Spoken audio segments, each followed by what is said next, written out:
Ganjar Pranowo, kepada beliau waktu kami serahkan.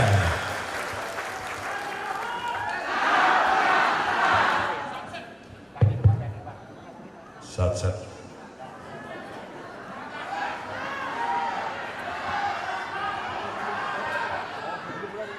Apa? Ngeneng-ngeneng apa ngusir apa priwe? Oh, di atas nggak kelihatan. Oke. Dah kelihatan.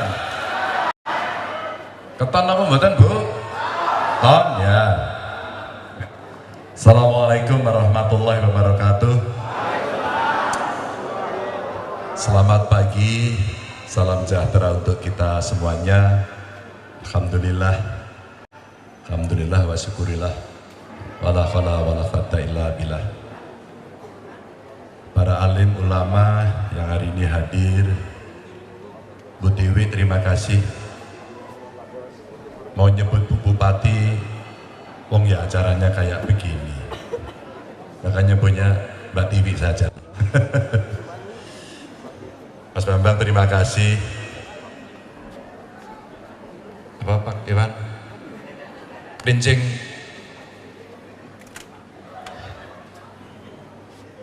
Krimping duit, kecepak iwak, pleding bubuk kuning kayak gue ya.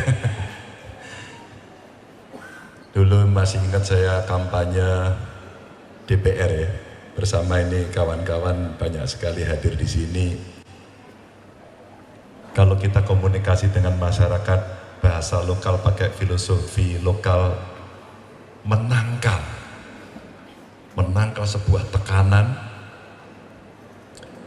menangkal money politics. Ini Pak Iwan ini ngajari saya waktu itu. Jadi krimping duit itu jangan sampai kita ragu karena uang dan lain seterusnya lah. Gak usah diterusin yang itu.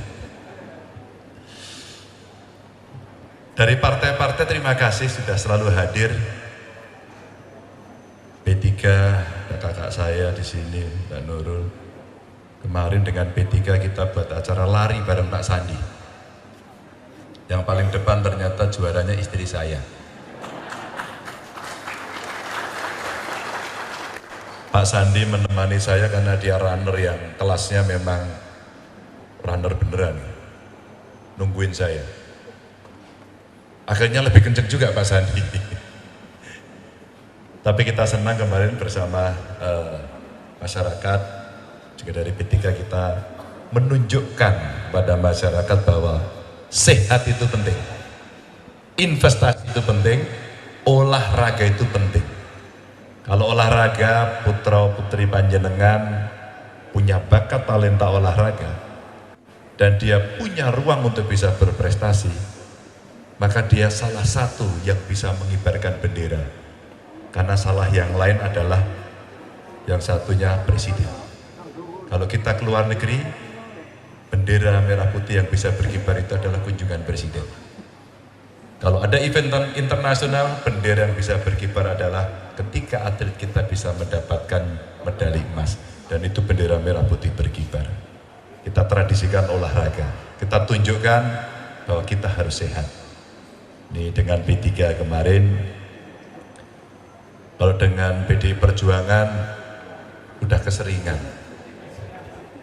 Acaranya cukup banyak.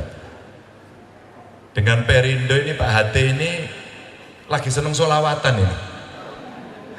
Ini Pak HT ini sholawatan. Berkeliling bersama Pak Mahfud kemarin di Jawa Timur full. Karena Pak HT orang Jawa Timur kebetulan. Dan Jawa Timur adalah lumbung suara seperti Jawa Tengah. Yang itu juga rumah kita yang mesti kita jaga. Jangan sampai diambil orang.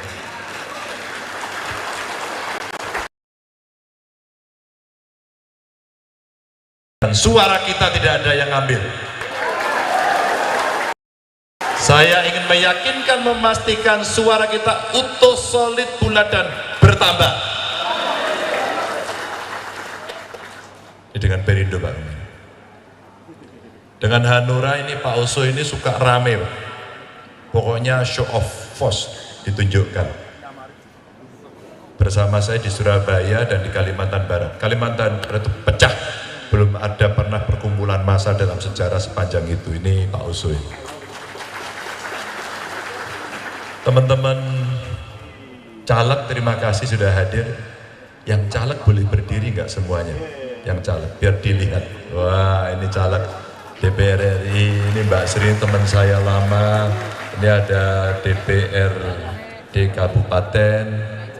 Pak Ivan, provinsi tetap baik, no? Orang munggah lah kayak Mbak Nurul, munggah, ya sudah apa-apa lah. Dan terima kasih, ini para caleg, silakan diingat semuanya.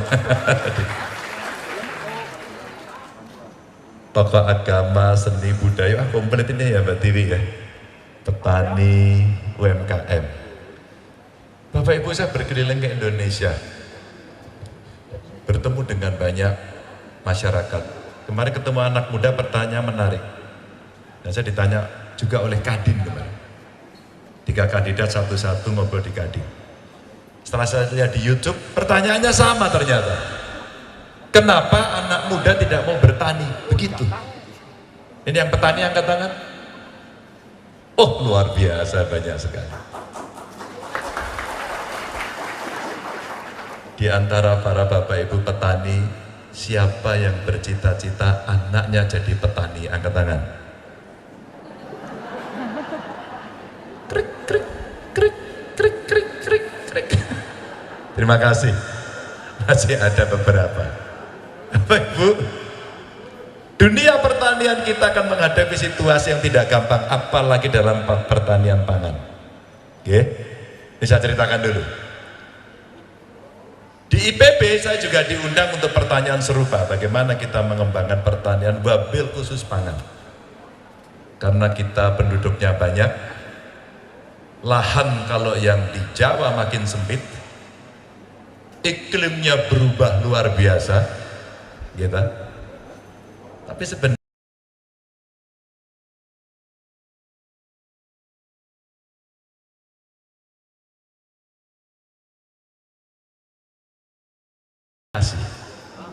padahal Indonesia Timur tidak, hanya sagu, papeda. Atau saudara kita yang di Wonogiri, biarkan saja makan tiwul, biarkan saja, dan tidak apa-apa. Tiwul dengan pengolahan yang lebih bagus, rasanya sudah mirip dengan nasi. Bahkan sekarang sudah ada namanya beras analog. Beras analog itu dibuat dari singkong, bulit, sama jagung. Dicetak.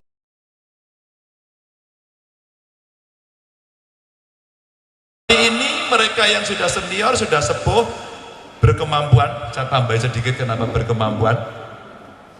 Karena biasanya belinya harganya agak mahal. Porang. Dan porang ini kekuatan kita yang bagus sekali. Tapi saya sudah ke Indonesia. Kemarin di Jawa Timur dengan petani tebu. Ketemu juga dengan petani padi.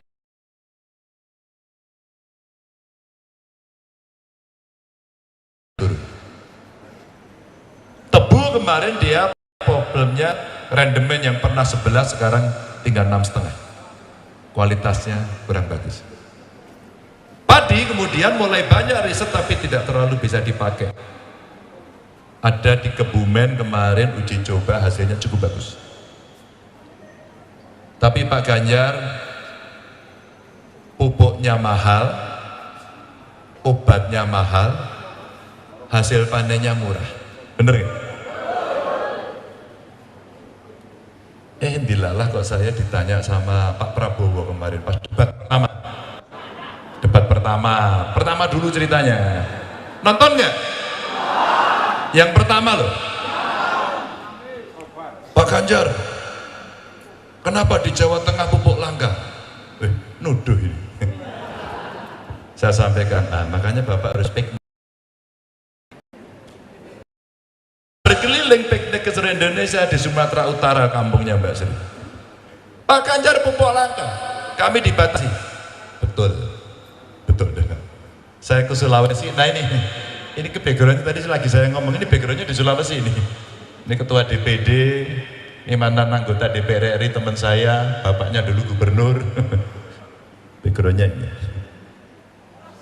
Pada saat di sana sama juga, di Jawa Timur sama, di NTB sama, di Papua sama.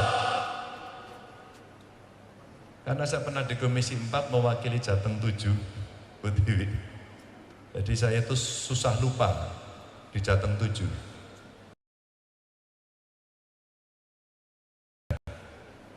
Kalau Purbalingga nggak mungkin lupa. Mertuanya nang kene sih, bagaimana?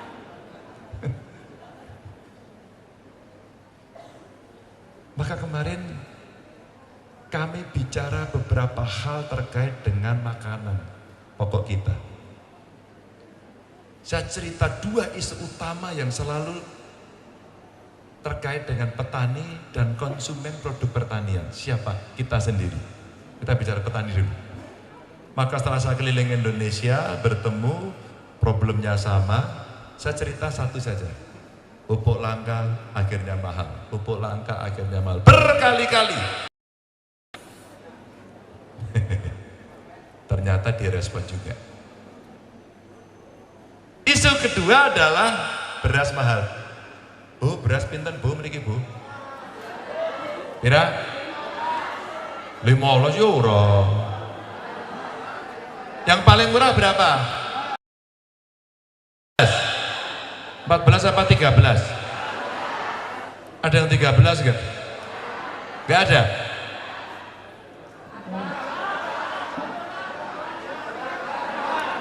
Masuk. 14 di sini. Maka saya tanya, di pasar itu yang saya temui rata-rata 13 sampai 14. Berarti betul. Kenapa saya berani ngomong gini? Karena saya berkeliling tiap hari memantau harga. Jadi, di Lomboni, bawa data biar benar. Jadi betul loh, pupuk, obat, hasil panen. Di konsumen harga mahal. Maka akhirnya direspon kemarin, akhirnya ada bazar pupuk murah. Nggak akan kuat. Sampai kapanpun nggak akan kuat. Maka itulah politik. Ketika kemudian ingin menyelesaikan secara instan, yang terjadi adalah hanya kejutan-kejutan sesaat. Sama nasibnya dengan BLT, sembako. Menurut panjenengan, pembagian BLT itu sudah tepat sasaran belum? Yalah, keton orang kebagian ya ampun.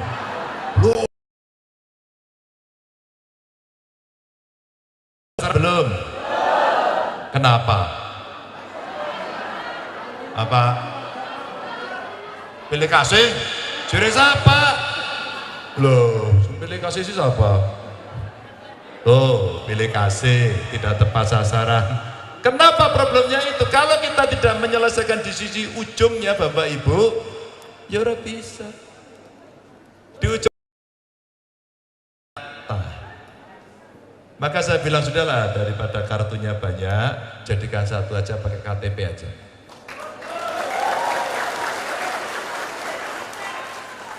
Saya tidak menduga loh ya. Waktu tim kita berbicara, saya ditanya, Mas Ganjar konsepnya apa agar bisa tepat sasaran? Satu aja, semua perencanaan kita basisnya adalah data. Semakin datanya baik, maka perencanaan kita akan makin baik. Di luar dugaan, ternyata seluruh Indonesia KTP Sakti itu paling gampang dicerna oleh mereka karena mereka datanya akan masuk. Itu surprise aja buat saya. Tapi di atas KTP Sakti ternyata ada satu program Ganjar Mahfud yang menarik untuk masyarakat. Satu keluarga miskin. Tahu semua. Satu keluarga miskin, satu sarjana. Sehingga pernah ada wartawan tanya kepada saya, termasuk wartawan asing. Sebagai calon presiden, kenapa Anda membawa program itu? Karena itu pengalaman pribadi saya. Karena saya berangkat dari keluarga tidak mampu, sekolah tidak mudah, orang tua saya pernah terlibat rentenir untuk membiayai anaknya, maka pada saat itu saya bilang, iya ya, kenapa ya kita tidak bikin? Alhamdulillah kalau Mbak Tiwi tadi cerita gubernur, maka di gubernur itulah sebenarnya uji coba yang alhamdulillah menurut saya menilai sendiri ya. Menurut saya berhasil. Apa itu SMK Jateng?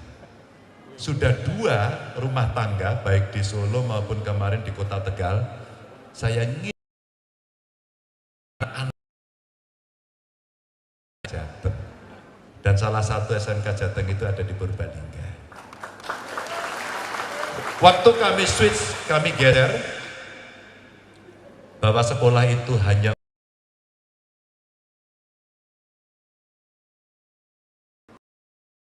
minta tolong, ada alokasi banyak. Masya Allah, Bapak Ibu, luar biasa. Hampir 100% mereka langsung bekerja. Ada yang kuliah, ada yang jurusannya ya dia pengen jadi TNI Polri, ada gitu ya. Dan 2 rumah kemarin yang saya datangi, satu dia adalah penjual bubur apa ya, sumsum, bubur sumsum di Solo. Dan ada rumahnya di foto, ini rumah dulu Pak, ini rumah sekarang. Saya tidur di situ. Dibangunkan rumahnya itu oleh anaknya. Yang di Tegal juga sama, kami Pak, guru honorer. Tepatnya guru hororer. Kalau kau mau bayaran ini horor terus, ini dapat bayaran apa enggak? Maka pada saat itu yang terjadi sebuah surprise karena anaknya selalu ingat orang tua. Mbak Tiwi ya, rata-rata di antara mereka itu tinggal ibu, dan yang luar biasa adalah mereka sangat sayang sama ibunya. Itu top. Maka inilah tidak hanya cerita uang dan material, tapi budi pekerti. Ini luar biasa. Nah ini yang kemudian kita akan kembangkan, kita tambahi sampai ke sarjana. Tapi saya diprotes juga, Pak Ganjar jadi sarjana cari kerja juga sulit. Oke, lalu maunya apa? Kami D3 aja Pak, politeknik, vokasi. Oke, tapi yang penting sekolahnya harus tinggi.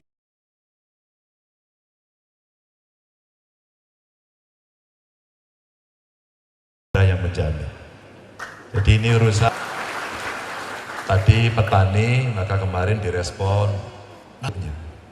Ya, yang kita butuhkan sekarang tambahlah, gitu ya. Maka Bapak Ibu, tim kami langsung menghitung. Tolong hitung, kalau kita mau memenuhi pupuk sendiri apa caranya? Dihitung ketemu, kita minimum harus membuat 3 pabrik pupuk. Kebetulan kok 3 ya? Ini sudah urut 3 pabrik pupuk, itu minimal.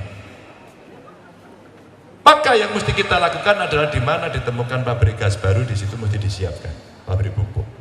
Ini kalau mau maju. Benih-benih yang kemudian sudah dihasilkan dari riset, termasuk temuan-temuan petani, segera dilegalisasi. Karena banyak petani kita hebat-hebat. Dan anak muda tadi, saya jawab, modernisasi, gak ada yang lain. Modernisasi, lahannya jadikan satu, dalam satu hamparan, kalaupun dilakukan land clearing, pematang atau galengannya dihilangkan, maka nanti sertifikat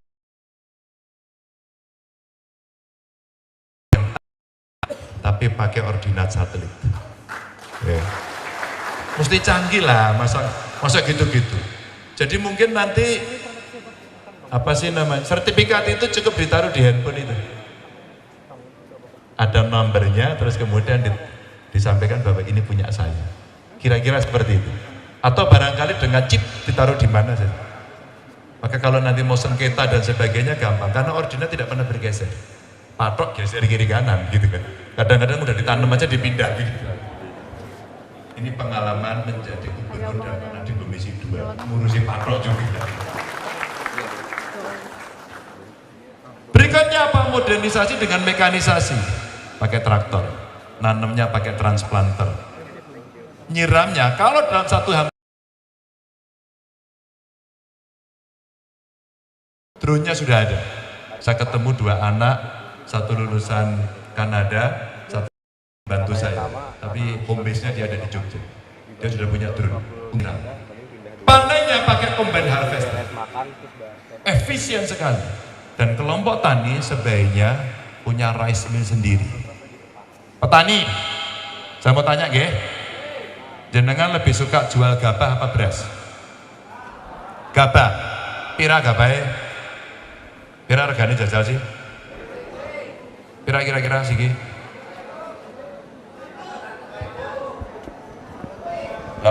piring itu berarti pira ya sekilo nih? Oh sekarang 8.000, oh, masih bagus banget kalau gabah 8.000. Itu belum panen, nggak mungkin lah 8.000. Pira bu? Oke, pira? Hah? Gabah? Hah? 84 jual. Kalau pas panen berapa? 5. Oh 5 ini berarti ini lagi bagus ya. Kalau jual beras berapa? Hah? Jual beras 13, di pasar 14. Oh di pasar 14. Terbayangkan dari 8.000 naik ke 13.000, untungnya dapat di mana? Oke, munggah maning.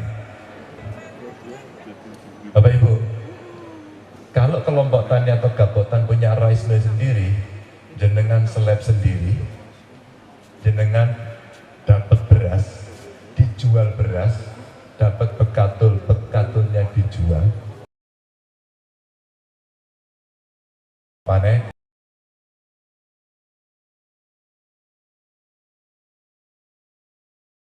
Dan ini yang terjadi di konsep ini kita tawarkan agar petani makin kuat karena kepemilikan tanah kita makin hari makin menurun. Coba yang di sini yang tanahnya di atas 2 hektar. Gak ada? Ya, tekon loh. Ya. Yang 1 hektar. Gak ada? Oh penggarap? Lah jangan di lemah. Ya sama. Bener gak? Ini konsep untuk pertanian yang makin modern. Sama kemudian geser. Kalau kita pernah buat uji coba Bapak Ibu agar modernisasi dilakukan 100 hektar dalam satu hamparan dikasih mekanisasi ya dengan kecanggihan peralatan, proses pasca panennya bagus, maka Bapak Ibu nganggur saja di rumah. Yang ngerjain siapa? Suruh ngerjain anak muda. Jadilah korporatisasi. Jadi menjadi perusahaan yang profesional. Jadi seolah-olah lahan itu menjadi saham panjenengan. Ya. Nanti saya di mana? Saya di rumah. Ngapain bapak-bapak? Saya tanya bapak-bapak kalau nganggur di rumah mau nambah kerjaan pengennya apa? Rata-rata beternak. Beternak juga ada 3. Satu pengennya sapi, kalau nggak dapat kambing, kalau nggak dapat unggas. Ini urutan. Ibu-ibunya kita tanya, kalau ibu-ibu nggak bantu lagi bapaknya karena di rumah, Anda mau kerja apa? Warung, PKM, warung. Jadi penambahan penghasilannya bisa dari 2 sumber lagi. Satu, ini digarap oleh anak muda, nanti berbagi hasil, yang di sini ada tambahan penghasilan. Nah begitu masuk UMKM, mulai UMKM-nya berjalan. Mau jualan makanan boleh, jualan minuman, jualan kerajinan, itu boleh. Maka kemarin saya mampir ke Prokerto. Dalam apa itu heterospace. Ternyata di sana saya sudah bisa melihat betapa UMKM bisa naik kelas dengan konkret. Dia diajari manajemennya, diajari cara pengepakannya, diajari cara menjualnya, diajari utang. Muyu, kena kok utang ya? Ada yang utang kur ibu-ibu? Angkat tangan yang banyak. Yang utang pinjol orang saya izin. Anak, kau utang pinjol? Ya? Nah, utang pinjol. Kalau kemudian diajari dengan manajemen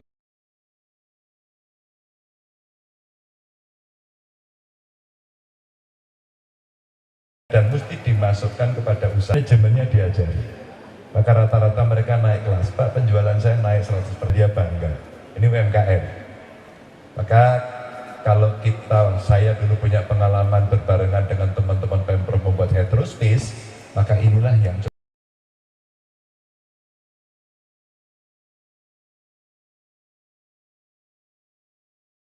maka UMKM akan 90% lebih dari ekonomi Indonesia. Ini kekuatan luar biasa. Sampai pernah ada yang bicara dengan saya, Pak Ganjar kalau ada badan usaha milik negara, bahkan kalau dia kehabisan uang pun disuntik sama negara, kenapa kita tidak membuat badan usaha milik rakyat? Milik rakyat. Sehingga mereka mendapatkan skim khusus, kredit khusus. Itulah Bapak Ibu, lagi-lagi. Kalau Mbak Tiwi tadi sampaikan, betapa pengalaman itu penting. Maka pada saat suku bunga KUR itu tinggi sampai 12%, Bank Jateng sudah membuat 7%. Dan akhirnya yang di pusat KUR-nya itu turun ke 9, setelah itu ikut Jawa Tengah ke 7. Bahkan sekarang bisa turun sampai 6. Jadi sebenarnya dari daerah kita juga bisa menginspirasi Indonesia, ya termasuk itu. Nah ini, jadi ini ada yang milenial nanti ikut bekerja, tokoh agama, ya. Tokoh agama kami berkepentingan betul, karena dalam hal pemilu hari ini saya mulai mendapatkan banyak informasi. Terakhir kemarin kalau tidak salah di Kabupaten Batubara, Sumatera Utara, karena teknologi digital begitu masifnya, maka semua orang punya handphone. Ada yang tidak punya handphone? Ada? Nggak punya Mas? Nggak? Beli. Loh, saya itu biasanya kalau gini kasih tebak-tebakan hadiahnya handphone. Atau setuju? Hadiahnya handphone? Oke, ada panwas nggak? Oh, tadi ada panwas foto di sini? Oh, nggak ada. Nah, saya sudah siap sebenarnya, handphone saya ada. Rasa itu lah, kepriwe. Enggak tahu mau handphone, regane larang-larang.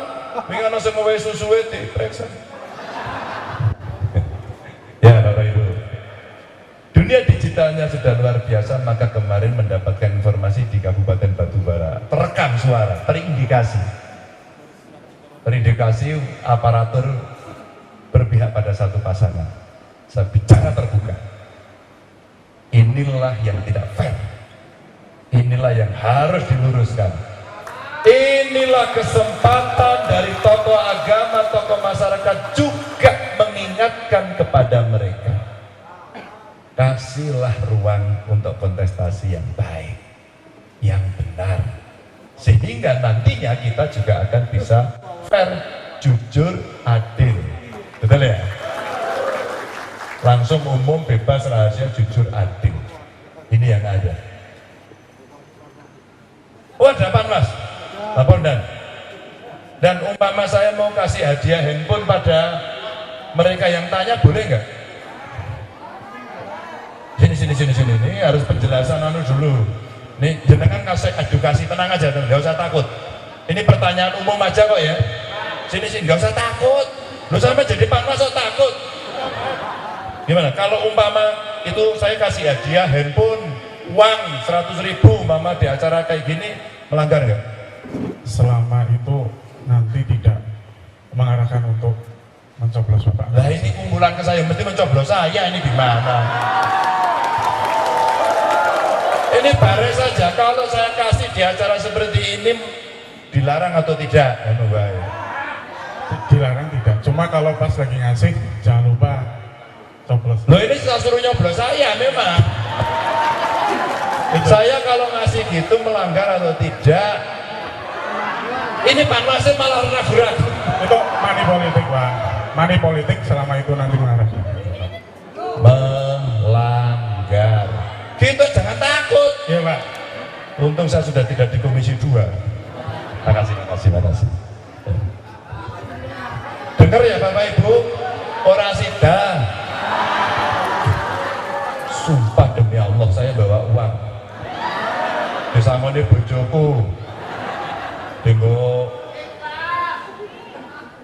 Lho aku iki ikhlas tapi Panwas kan nggak ikhlas. Aku disama nih bojoku nanti kalau ke orang dikasih, ya nanti dulu kalau ada Panwas gimana? Nah ini ada Panwas kita tanya. Ada Bapak Ibu, pentingnya ada Panwas gitu, dikasih tahu ada edukasi. Jadi bukan dindik gitu, begitu ngasih langsung ditangkap. Pas terjadi situ nggak ada yang melarang, maka saya minta dilarang. Fair toh? Oke bos, jangan takut. Oh iya, kalau memang ini money politik nggak boleh gitu ya kan? Ya nanti jadi kalau ada kayak di Batubara itu Panwasnya harus bicara. Berani nggak? Lo itu yang ngomong anu loh, aparatur loh, PJ Bupati loh, wani kok kalau PJ Bupati. Berani, temenan. Catat ini berani nih, hebat. Untuk kejadiannya tidak di Purbalingga Bu.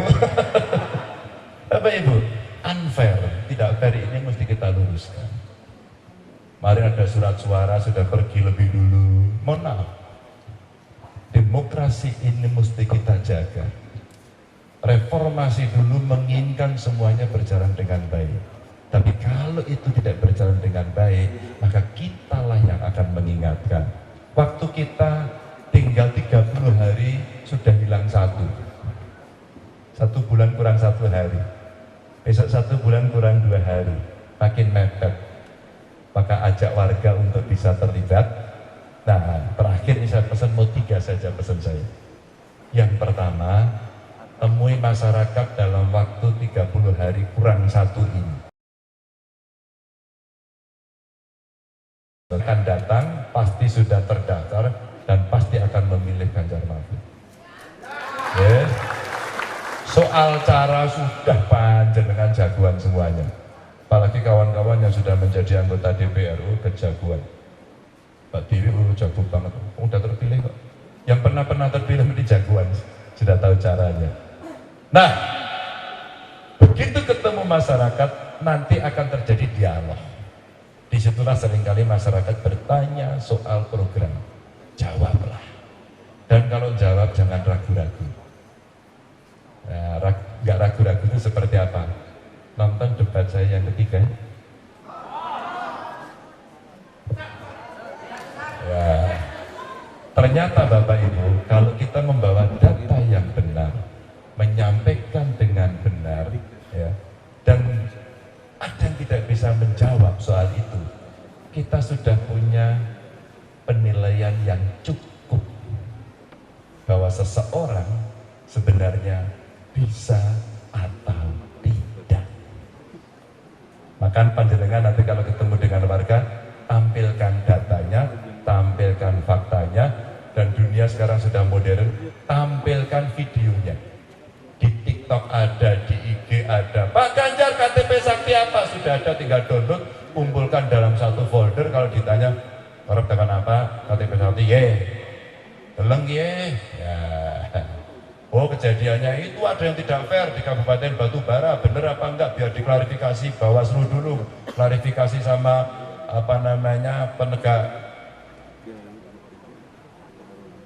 Gakumdu ya. Mudah-mudahan dia juga bukan Gakumdu ya, yang terlibat ya, mudah-mudahan. Kalau perlu ke Ombudsman Republik Indonesia, tapi rakyat mengawasi, kita tunjukkan, ini fair, ini fair. Nah nanti ketika dialog orang tanya program juga orang akan tanya, apakah kita diintimidasi atau tidak. Kalau diintimidasi segera laporkan, kita akan bertindak. Kita akan bertindak. Itulah proses dialog yang terjadi di tadi. Temui rakyat, berdiskusi, tanya jawab program. Nah terakhir latihan nyoblos. Nah kalau sudah latihan nyoblos Bapak Ibu, harapannya mereka tidak akan keliru. Tidak akan keliru. Maka alat peraga menjadi penting. Hari ini sudah saatnya latihan nyoblos. Nah titip pada teman-teman caleg, karena caleg itu kan nggak ada wajahnya ya. Nah yang paling gampang kalau gambarnya Ganjar Mahfud itu satu. Paling gampang apa? Yang rambutnya putih. Karena yang rambutnya putih asli cuma satu. Ya, jadi gampang. Nomor 3 saya kira warga nomor 3 gampang ya. Nyebut nomor 3 pasti tahu lah. Sekarang pendidikannya udah bagus-bagus. Itu gampang. Tapi kalau caleg hati-hati loh ya. Karena caleg itu harus ngelihat di mana tempatnya, kartunya, warnanya apa dan sebagainya. Meskipun masyarakat pasti sekarang tambah pintar. Nah, latihan nyoblos ini penting. Nah, Bapak Ibu, itu yang bisa saya sampaikan, dan nanti sebentar lagi kita akan memasuki masa kampanye terbuka. Saya pesan betul-betul. Saya tidak mau kejadian yang ada di Boyolali terulang. Kita tegas, kita minta aparat juga tidak ikut mencampuri urusan yang bukan kewenangannya. Ada cara dan jalurnya, tapi kita sendiri juga harus koreksi. Jadi Bapak Ibu, nanti teman-teman yang mau ikut kampanye pakai motor, itu knalpotnya nggak usah dianu. Apa gue? Nggak usah dibrong. Pakai knalpot itu loh. Bapak Ibu saya kasih tahu, kalau ngomong knalpot itu seluruh Indonesia itu jagoannya di Purbalingga, nggak ada yang lawan. Kalau perlu nanti knalpotnya ganti, pesen knalpotnya, kalau keluarin gitu. Atau kalau digas itu keluar 333, nah gitu. Dan knalpotnya jangan diganti, pakai itu aja, mau dibulir biar apa kayak apapun udah pakai itu aja. Dan tertib lalu lintas. Kita berikan contoh yang baik bahwa kita punya itikat yang baik. Salam saya untuk keluarga, saya doakan Bapak Ibu sehat semuanya. Terima kasih. Assalamualaikum warahmatullahi wabarakatuh.